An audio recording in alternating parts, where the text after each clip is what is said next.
karon sa kubo pa. Kanang kubo sa Cebuano kanang at least magkuha kay isda putangin mo ang kanang gawaan nat dira sa tubig. Tanaw ni mo na pagkabuntag na ang sulod. Kay di mo na sa kagawas kay naay ginikana no. Sulod sa dito na di na sa kagawas mo na bubo sa sa Cebuano. Iba lang bubo man sa Tagalog bubo. Okay, dito magdugay at inihatag ang panahon sa masusulti kagagamit sa Ginoo. Pastor Dom. Amen. Everybody say praise the Lord. Magpapasalamat mga kapatid na sa Perigo Sunday kasama natin ang mga pamangkin ni Brother Marcelo. At the same time mismo si Brother Marcelo. Once na makaliban ang isang kapatiran, namimiss ko natin. Amen. Hallelujah. Dahil isang pamilya po tayo. Isang pamilya po tayo. Kaya, pag nalumiban, hahanap-hanapin po natin. Ngayon, ang ating pong tagumpay, ang tagumpay po ng bawat isa, tayo po'y nakarating sa bahay ng ating Panginoon. Hallelujah. Everybody say praise the Lord. Amen. Dapat po mga kapatid, hallelujah. Ano ko po yung inyong atensyon dahil tayo po ay nasa sagrado, nasa banal na pananambahan.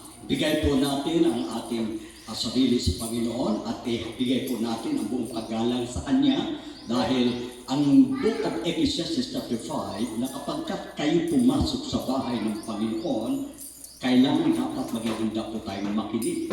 Amen? Dapat mga kapatid, isaalang-alang po natin na tayo po ay nasa banal na dako. Kaya ibigay po natin ang ating mga sarili sa ating Panginoon. Kalimutan po muna natin.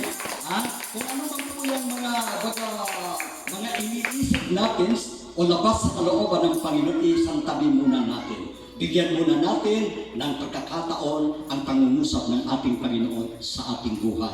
Dahil wala po tayong mga maikatuwiran sa ating Panginoon, mga kapatid. Meron siyang binitawang salita sa Ecclesiastes chapter 3, to everything there is a season and a time to every purpose under the heaven. Ang lahat daw ng mga bagay ay may kapanahunan. Kung meron man tayong mga dapat gagawin, mga kapatid, dapat isang tabi muna natin dahil panahon po para pakainin po natin ang ating mga kaluluwa. Dahil sa totoo lang, gutom na gutom ang ating mga kaluluwa. Na-explain na po natin yan mga kapatid, kung yung ating yung katawan, pinakakain natin, halos walang mintis. Sumusobra pa nga ang kinakain ng ating physical na katawan. Kaya naman, malakas ang katawan natin, medyo mahina ang ating kaluluwa. Dahil minsan lang kumakain, hindi pa tayo ginaganahan. Dapat mga kapatid,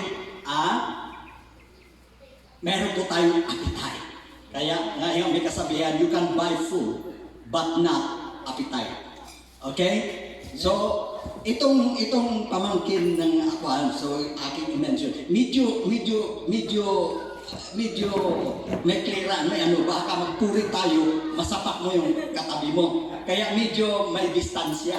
Dahil pag magpuri, kasi dito sa bahay ng Panginoon, ang ating obligasyon, tungkulin po natin, purihin ang Panginoon. Alaga naman magpuri ka mga kapatid, purihin ka Panginoon. Parang nagro-rosaryo ka. Ang mga anak ng Diyos na pinalaya, mga kapatid, may physical participation when it comes to praise and worship. Amen. Meron talaga, hallelujah! Amen! Dahil pinalaya na po tayo ng ating Panginoon. Ang ating mga tali nakalag na po. Yung ating mga tali, nakalag na po. Kaya, sa bahay ng Panginoon, we are free. We are free to worship God. Amen. And where the Spirit of the Lord is, there is liberty. Kaya kung saan daw naroon ang Espiritu ng Panginoon, merong kalagyan. Amen. Ang sabi po ng 18:20 ng Matthew, whether 2 or 3 are gathered together in my name, there am I in the midst of them.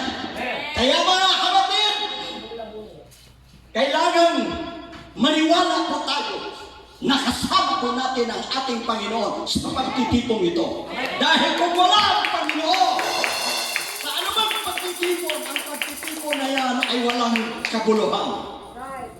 Hallelujah! Kaya 100% naniniwala po tayo na kasama natin ang ating Panginoon dahil higit po tayo sa minimum na kanyang hinihingi. Mayroon lang 2 o 3, kapiling na natin ang Panginoon. How much more, mga kapatid, na tayo po ay mas marami sa hinihingi ng ating Panginoon. Ang kailangan lamang natin, mga kapatid, sambahin natin ang Panginoon sa Espiritu at katotohanan. Paano ba natin sambahin ang Panginoon sa Espiritu at katotohanan? Kalimutan mo muna yung sarili. Kalimutan mo muna, mga kapatid, kung ano man ang iyong iniisip na labas sa kalooban ng Panginoon. At sama-sama nating ihandog ang ating sarili na isang haing buhay sa ating Panginoon. At tiyak, mga kapatid, mararamdaman po natin ang panibagong hipo ng Panginoon sa ating buhay. One more time, let us worship the name of the Lord, the name which is above every name. Hallelujah! Sa iyong presensya, Panginoon, kami po ay naninigluhod at nagpapakumbaba. Sa ganang amin, kinikilala po namin, ikay langit, kami lupa, ikay banal, kami basahan, kaya wala po kami may pagmamakuri. Kanya lamang, Panginoon, humingi po kami ng paumanhin at sa pamamagitan lamang inyong biyaya, kami po ay nakatayo sa iyong presensya. Kaya naman, Panginoon, sa maikling mensahe na aking dadalhin, nawa, ito po ang magbibigay-daan upang maihandog po namin ang aming mga sarili na isang haing buhay, banal at kaya-aya sa inyo. Ito po ang aming pakiusap, dalangin, in the mighty name of Jesus. One more time, let us offer once again a clap of praise unto the Lord. Hallelujah! Praise God. Now, mga kapatid, ang sabi po ng Bible sa Ephesians chapter 4, meron lamang isang espiritu. Take note, meron lamang isang espiritu, hindi marami. Amen. Isang espiritu ng Panginoon. One Lord, one Spirit, one faith, one baptism. So, isang espiritu lamang, mga kapatid. Kaya hindi po tayo mako-confuse na magkaroon ng 2, 3. Hindi po yan, mga kapatid, ang tunay na kaalaman mula sa Biblia. Kasi minsan nalilito po ang karamihan, mga kapatid, akala nila, iba yung Espiritu ng Anak, iba rin yung Espiritu Santo, iba rin yung Ama. Ilan ang Espiritu, mga kapatid? Lumalabas 3. Dahil 3 persona, 3 Espiritu. Aba, hindi po yan, mga kapatid, ang turo ayon sa Biblia. Sabi ng Ephesians chapter 4, isang Espiritu. Kaya Pentecost Sunday, mga kapatid, pinag-uusapan ngayon ang isang Espiritu ng Panginoon na sumasalahat, na siya ang kumukontrol, mga kapatid, sa sangsiluko. Very powerful po ang Espiritu ng Panginoon, sapagkat saan ka man naroroon ay pwedeng marating, pwede kang abutin ng Espiritu ng Panginoon. Hallelujah! Kaya, kailangan maunawaan po natin, mga kapatid. Ano po? Isang Espiritu lamang. Nakakalito minsan kapag hindi po natin, mga kapatid, sinisiyasat o pinag-aaralan ng mabuti. Katulad halimbawa, mga kapatid, bakit? Para bagang lumalabas na 2 mang-aalin. 2 mang-aalin. Paipaliwanag natin mabuti. Baka ma-confuse po tayo. Isa lang ang mang-aalin. Which is the Spirit of God. Amen. Pero bakit lumalabas parang 2 mang-aalin? Ipaliwanag ko muna. Bago, mga kapatid, matanggap natin ang pangako ng Panginoon, katulad sa kanyang sinabi, way back almost 2,000 years, mga kapatid, or more than 2,000 years ago. Dahil sobra na, mga kapatid, 2023 na tayo, 24 na tayo. Ano po? Sumigit na po tayo sa bilang na kung saan bawat 2,000 taon mga kapatid, meron talagang mangyayari sa sanglibutan. Eh bakit? Sumobra na ng 2,000 mga kapatid. Yet, nananatili pa rin po tayo dito sa sanglibutan. Dahil may purpose, may layunin ang Panginoon. Dahil lang sa kanyang biyaya, nahabag siya mga kapatid, na marami pang mga tao na hindi po nakakilala, hindi po naglilingkod sa kanya. Marami pang mga taong ililigtas, kung kaya lumabis na biyaya na lamang ito, sumobra ng ating panahon. Hallelujah! Everybody say amen! Amen! Amen! Hallelujah! Hallelujah! Kaya biyaya na lamang ng ating Panginoon. Kaya kailangan mga kapatid, in these last days, malaman po natin ang katotohanan mula sa ating Panginoon. There is only one God who created the heavens and the earth and all the things therein. Isa lang ang lumalang ng langit at ng lupa. Sa lahat ng sansinukob, isa lang ang manlalalang. Hindi marami, hindi 2 o 3. Isa lang. Amen? Hallelujah! Kaya nga po sinabi ng banal na kasulatan mga kapatid, in the beginning, God created the heavens and the earth. So, sa Old Testament mga kapatid, hindi po natin maapuha, hindi po natin makita ng mukhaan ang Diyos because God is Spirit. Siya po Espiritu mga kapatid.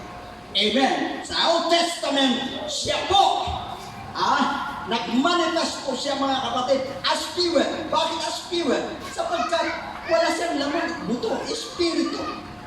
Ang kanyang kalagayan mga kapatid, to make the story short, dahil ang tao po ay nagkasala. Walang sinumang tao karapat-dapat ay ipako sa krus upang ang kanyang dugo ay gawing pantubos ng sansinukob. There is no qualified. Wala pong karapat-dapat. Kaya naman mga kapatid, palibhasay, siya po ang gumawa ng walang hanggang kaligtasan. Siya po ang nakakaalam mga kapatid sa ikaliligtas ng sangkatauhan.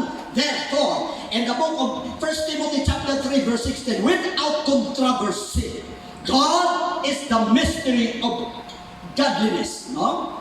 God was manifested in the flesh, justified by the angels, preached and to the Gentiles. Sa makatuwid mga kapatid, palibhasay, walang sinumang qualified o karapat-dapat dahil ang kaligtasan ng tao, yan po ay kailangan, nangangailangan po ng katubusan. Anong itutubos? Hebrews chapter 9 verse 22, without shedding of blood, there is no remission. Kung walang pagpapatulo ng dugo, walang kapatawaran. Amen? Kaya naman, ang Diyos Espiritu mga kapatid, sapagkat meron po siyang purpose, at alam niya po kung anong mangyayari, at alam niya po kung ano ang kanyang gagawin, at alam niya po kung paano po matutubos ang sangkatauhan. Kaya siya po mga kapatid, ang Diyos na Espiritu ng katawang tao. Amen.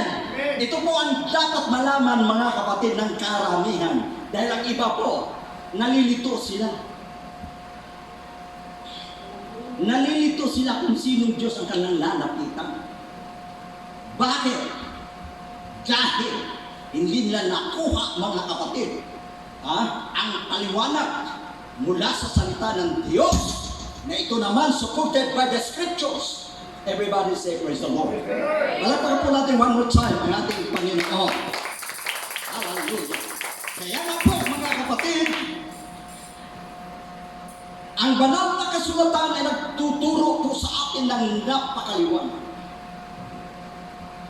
God is Spirit. At pinatutuhanan po mga kapatid ng banal na kasulatan, ang isang espiritu, walang laman at walang tugo. Espiritu, parang hangin mga kapatid, hindi nakikita. Ngayon, palibhasa ay required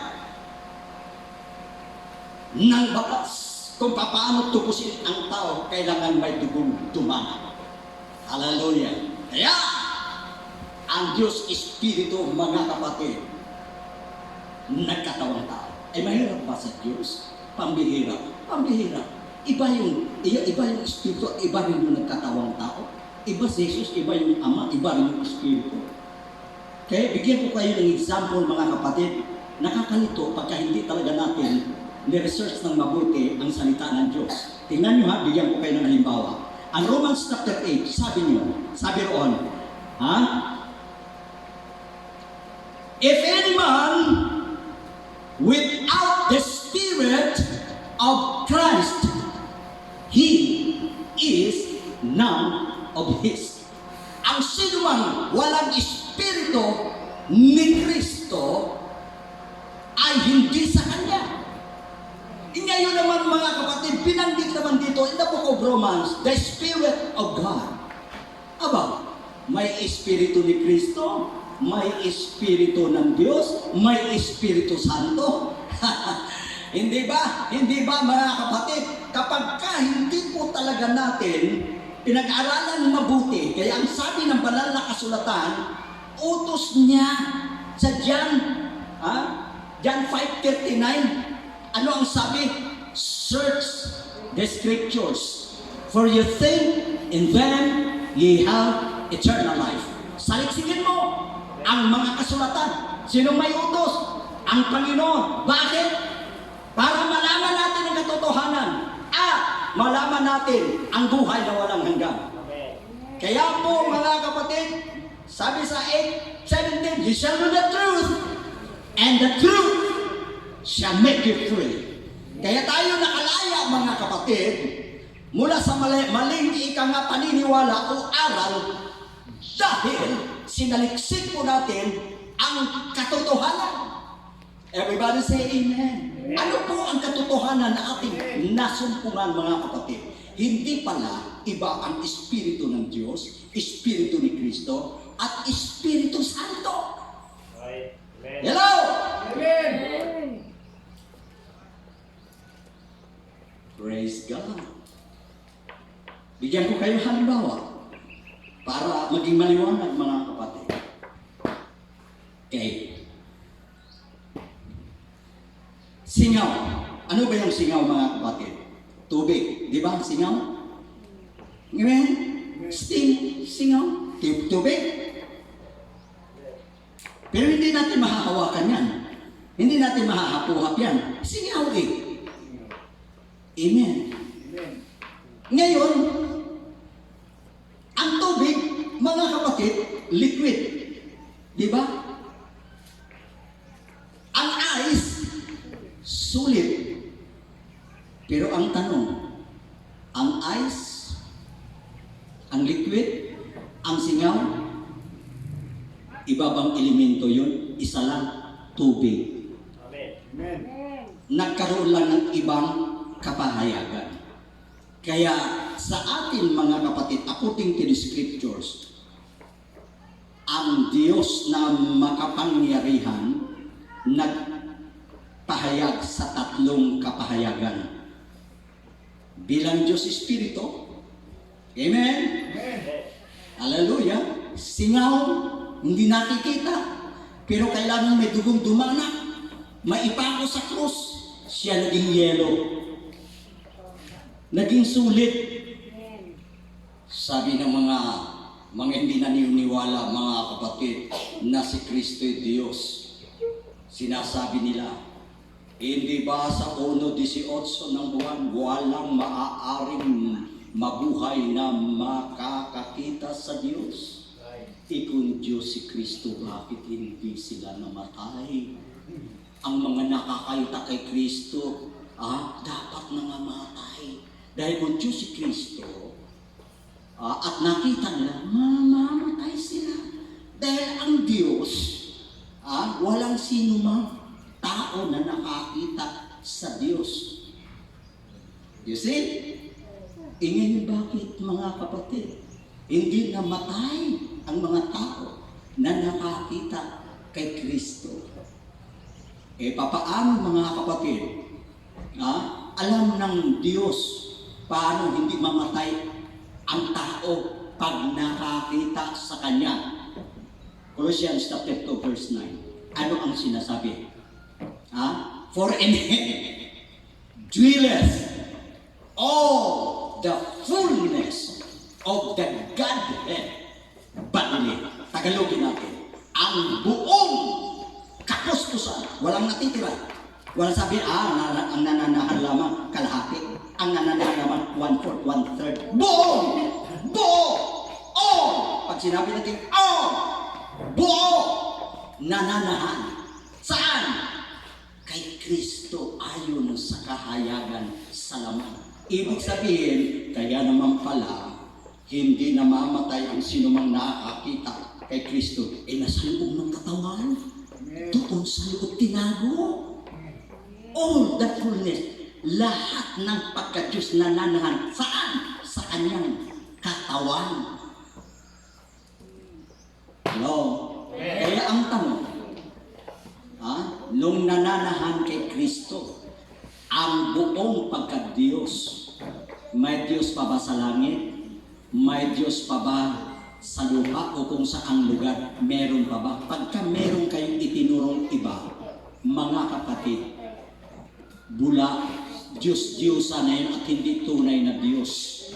Dahil ang tunay na Diyos ay iisa lamang. Saan nananahan? Kay Kristo. Bakit nananahan kay Kristo? Dahil wala na ng pagtatalo Dakila ang hiwaga ng kabanal ang Diyos na hayag sa laman. At ang nasa loob ng laman, ang Diyos Espiritu. Bakit? Nahawakan. Nahawakan ang tubig. Dahil naging yelo. Amen? Naging yelo, nahawakan. Pero saan galing ang yelo? Tubig. Hallelujah! Kaya mga kapatid, ang Diyos ni Abraham, Diyos ni Isaac, Diyos ni Jacob na Espiritu. Mga kapatid, walang taong qualified, no? Walang sinumang karapat-dapat ng tao sapagkat nasusulat ang lahat ng tao ay nangagkasala nga. Walang sinumang dugo na pwedeng ialay maliban na lang sa dugo ng Diyos. May mababasa ka na ang tinubos ay dugo ng Diyos. Meron. 20-28 na mga gawa. Tayo'y tinubos sa dugo ng Diyos. Aba, hallelujah. Hallelujah. 20-28. Maliwanag, pakibasa. Kung sino nakakita una, sige, 20-28 ng gawa. Dugo ng Diyos. Tingnan niyo. May pilasapi na naman. Bakit may dugo ang Diyos? Ang Diyos walang dugo at walang... Pinalalabas lamang natin na ang Diyos pwede magpahayag sa Espiritu, magpahayag sa laman. Pwede. Nagagawa niya po mga kapatid kahit anong kapahayagan. Mapalad na po tayo mga kapatid ko dahil hindi po siya nagpahayag na kabayo, kalabaw o anong uring hayop na yan. Nagpahayag ka tao mga kapatid na hindi na natin maunawaan. Hindi na rin maintindihan ng Diyos kung papaano ang kahinaan, ang kalagayan ng tao kung siya'y kalabaw, kung siya'y baka. Kaya para maunawaan niya ang damdamin, ang kalagayan ng tao, nagpahayag siya bilang tao din. 20-28. Acts 20:28. Take heed therefore unto yourselves and to all the flock over the which the Holy Ghost hath made you overseers, to feed the church of God, which he hath purchased with his own blood. Tingnan nyo. Binili. Na kanyang sariling dugo. Kanino? Dugo ng Diyos. Hallelujah. Bakit? Bakit kailangan na may laman, may dugo mga kapatid? Bakit ang pahayag siya? Walang karapat-dapat na parang matutubos ang ating kasalanan maliban na lang sa dugo ng Diyos. Hallelujah. May mga philosophy na naman yan, may logic na naman, dugo na naman Diyos pinag-usapan. Kaya itong mga materialistic, ang kukuti nila mga kapatid, puro material, puro physical, ay talagang hallelujah. Parang bagang hinusgahan ng Diyos na ang kanyang nagagawa lang, ha? Ang kanyang nagagawa ay mga bagay lang na mahihina o kaya mga bagay lang na limited lang, rather. Limited lang kayo. No! Unlimited ang magagawa ng Panginoon. Amen. Nagagawa niya lahat. Is there any impossible? Is there anything too hard for the Lord? No, sir! No hard! No hard for the Lord. Nothing is too hard for the Lord. Wala mahirap eh. Kaya hindi ba kaya mga kapatid, nakukonfuse ang tao dahil hindi nila pinaniniwalaan kung ano yung paliwanag ng Panginoon tungkol sa kanyang mga salita. Talagang na-brainwash na tao. Hindi pwedeng maging Diyos ang tao. Tama! Hindi pwedeng maging Diyos ang tao, pero ang Diyos pwede maging tao. Ganyan ang logic. Hindi ka po pwedeng babasahan ka God is not a man that he should lie, neither the son of man that he should repent. Ang Diyos hindi tao. Tama. Hindi po pwede na ang tao ay maging Diyos. Pero ang Diyos pwede maging tao. Bakit siya nagpagkatao? Wala po pwedeng itubo sa iyo at sa akin eh. Lahat tayo marurumi. Ang dugo natin may COVID-19. Walang qualified. Now, mayroon natin ito ng maganda. I-explain ko lang sa inyo para magkaroon talaga tayo ng additional knowledge. May isang espiritu. Paano natin ang hawakan at paninindigan? Isang espiritu lamang. Pagka hulungkain mo ang Biblia, maraming espiritong lumalabas. Pero kung hindi ka nag-research, pinag-aralan mo sitas by sitas, malilito ka. Pero kung, sabi nga, when the Spirit of truth comes, He will guide you into all truth. Kung dumating sa inyo ang Espiritu ng katotohanan, ay papatnubayan niya kayo. Amen. Praise God. Now, mga kapatid, nung matapos ang kanyang misyon, it is finished. Ito yung scripture ni Sister Udita. Natawa ako kasi napapunta sa kanya ang last sayings, yung isang sayings ng Panginoon, it is finished. Nung tumayo siya mga kapatid, it is finished. Tama ang kanyang ginawa. Wala na siyang sinabi pang iba. Finish talaga. Hindi na umupo na. Wala na, finish na eh. Bakit? Pagpatuloy mo pa, tapos na. Ganyan ko. Ha? Parang hugot niyan mga kapatid. Ha? Yan si Sipura, hinutusan ni Moses dahil mamamatay na, na-dehydrate na. Sabi naman Sipura, dali-dali ika. Dahil mamamatay na si Joshua, kumuha ka ng tubig dahil sinulong ng araw ang utak niya. Sinira, nasunog ng araw ang utak niya. Magandang hugot yun, ano? Pick up line. Ngayon mga kapatid, ito na. No mission accomplished. Sapagkat saan ba nanggaling ang Diyos? Espiritu. Amen? Tapos na yung kanyang mission mga kapatid. Bilang nagkatawang tao, ibulmalik siya sa kanyang dating kalagayan.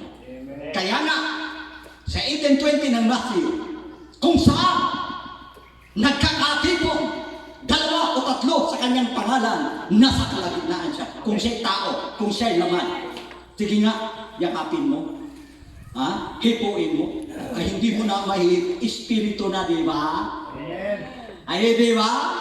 Bumalik kasi sa kanyang dating kalagayan. Kaya ito na mga kapatid, sineselebrate natin. Ito, nilectures ko lang ito mga kapatid para hindi maraming espiritu ang tatanggapin natin. Isang espiritu! Amen! Na ang sabi ko ng ating Panginoon na siya kumailang lang na sa langit. Inutusan ng kanyang mga disipulo na huwag magmadali. Dapat manatili muna kayo sa bayan hanggang kayo'y kasangkapanin ng kanyang kapangyarihan. At sila nagsipanatiling matibay mga kapatid sa isang bayan at sa Acts chapter 1 hanggang chapter 2, mga kapatid, 120 nagkakatikon sa isang dako.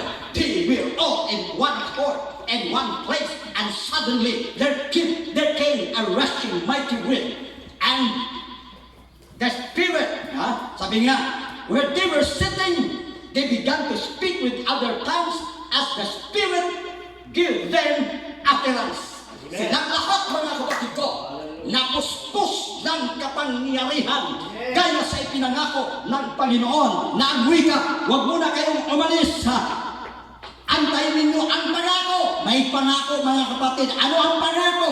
Bababa ang kanyang espiritu. Sa mga katuwid, mga kapatid, binabanggit ko ng banal na kasulatan. Akin mo nang sa madaling explanation, mga kapatid, tingnan ninyo. Para maunawaan natin.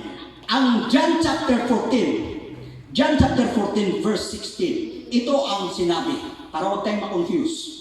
At ako'y dadalangin sa Ama, wika ng Panginoon, at kayo'y bibigyan niya ng ibang mang-aaliw, upang siya'y sumasa inyo magpakailanman.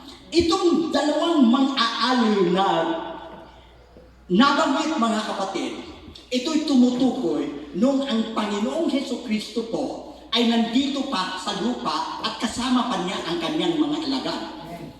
Physically, siya po ang naging mang-aaliw sa kanyang mga alagad, sapagkat kung saan man siya naroroon, doon naman duroon ang kanyang mga alagad. Kaya physically, kasama ng ating Panginoon. Pero ang sabi niya, mga kapatid, bibigyan niya ng ibang mang-aaliw upang siya'y sumasa inyo magpakailanman. Kaya, mga kapatid, sa physical, naging mang-aaliw ang ating Panginoon sa kanyang mga alagad. Pero, ang darating na mang-aaliw, ito na ngayong tinutukoy na mang-aaliw na sumasa inyo at sa inyo magpakailanman. Hindi na po babalik ang Panginoon, mga kapatid, para magkatawang tao muli, ipago sa krus. Hindi na po, mga kapatid, makikita natin na naglalakad-lakad kung saan-saan dyan.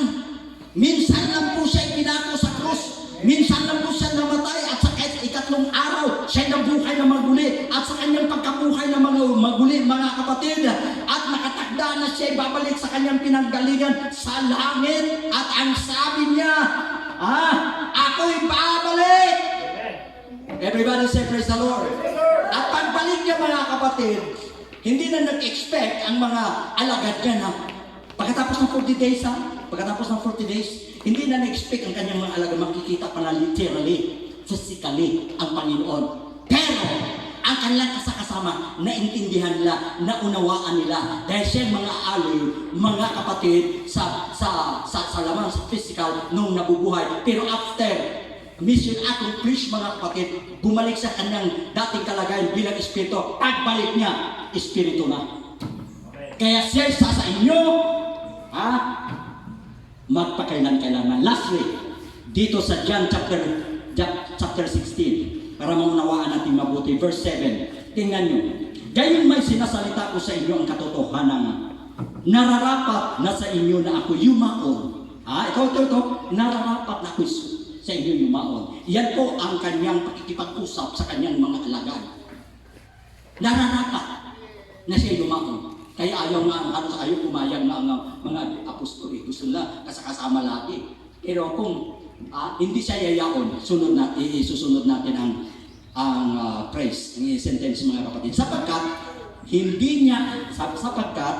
sabi nito, nararapat sa inyo na ako yumaon, sapagkat kung hindi ako yayaon, ang mang-aaliw ay hindi paririto sa inyo.